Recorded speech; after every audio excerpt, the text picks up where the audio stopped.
chocolate at strawberry, matcha na may cocoa, kapeng medyo maalat, at kapeng may orange juice. Kung bago sa pandinig mo ang mga flavor combinations na ito, where have you been? Ilan lang kasi ang mga yan sa kakaibang pwede mong matikman pag bumisita ka dito sa Burnt Cafe sa Scout Limbaga sa Quezon City. At si Food Explorer Shuvie, Ang sarap! nagising talaga matapos tikman ang mga drinks na ino-offer nila. Burnt Cafe.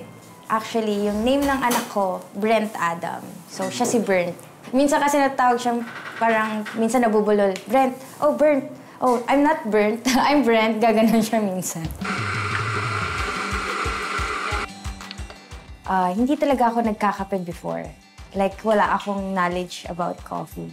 Pero nung pandemic, may friend ako na pakilala sa akin ng coffee. Parang naka-mocha pot lang ako. And then, napag-aralan ko siya na meron siyang iba-ibang taste notes, hindi lang siya basta pait. So, doon ako naging interested talaga sa coffee. Pinag-aralan ko siya.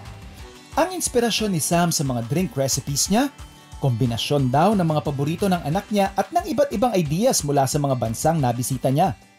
Kasi mahilig ako mag-travel. Kung saan ako nakakapunta, mahilig ako mag-try ng bago. So kapag nagustuhan ko, tinatry ko siya dito and then ginagawa ko siya ng recipe.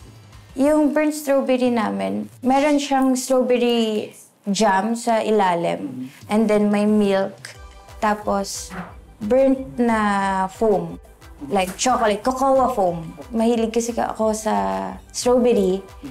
Tapos yung anak ko nga mahilig sa chocolate. Yung burnt, yung sa menu namin, yung burnt is chocolate. Cocoa yung gamit namin kasi favorite niya is chocolate. Ang sarap!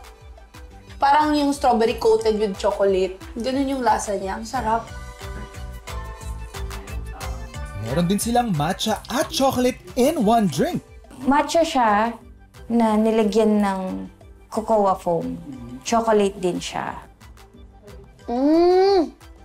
Mga kapuso, ang sarap niya. Para siyang, alam mo yung chocolate, pero hindi nawawala yung matcha. So refreshing sa taste buds, mga kapuso. Hindi siya weird at all.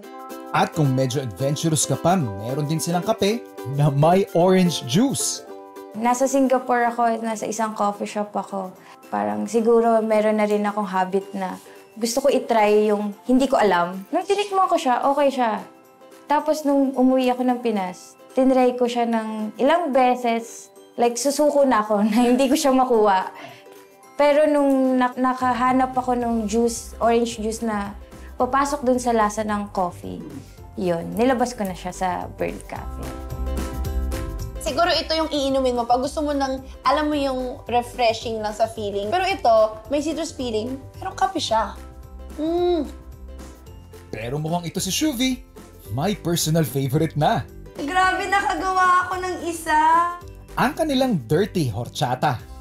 This one is very, mabango kasi amoy cinnamon siya. Ito naman mga kapuso, one shot of espresso lang. So, tingnan ko kung gigising ba ako dito.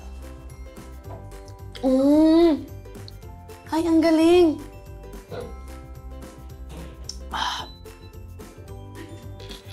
First time ko makatikim ng ganito. Parang tinapay.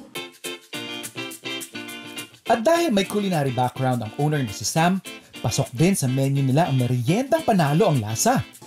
Hindi ko in-expect na pwede pa rin yung perapa sa sisig. Finger food daw po to, pero hindi ako naniniwala. Sa mga kagaya ko dyan, dadala po kayo ng rice. Kailangan niyo po ng rice dito. Ang sarap. Fresh na fresh yung nila, shrimp. Feeling ko kakakuha lang ito sa dagat. Mahilig ako sa maanghang eh. Pero at the same time, yung seafood, nararamdaman ko yung pasta na pangmayaman talaga. So Food Explorers, excited na ba kayo sa next cafe food adventure nyo? Ma-experience nila yung quality na ingredients, yung quality na experience na from other countries ko pa kinuha yung recipe. And of course, yung mga barista natin na pogi, ang aking mga kapatid, sila ang binabalik-balikan ng tao.